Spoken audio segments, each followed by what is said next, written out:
Right now, this is we're right in the middle of migration season, so we're seeing shorebirds on the mudflats, species like semi-palmated plovers, greater yellowlegs. Today we actually saw 2 Caspian terns, which is a relatively uncommon species, but they're coming here to the narrow river to fuel up on fish and invertebrates that help build up fat reserves so they can continue on their migrations down to South America. This is also, the narrow river and the Pettaquamscutt Cove is also a really important staging area at this time of year for egrets, so snowy egrets, great egrets.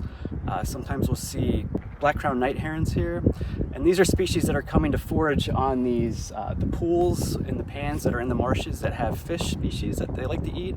Invertebrates they'll also prey on, such as some of the crabs that you can find here in the marshes. So all in all, it's a really important area for wildlife that we're trying to conserve and protect through the restoration.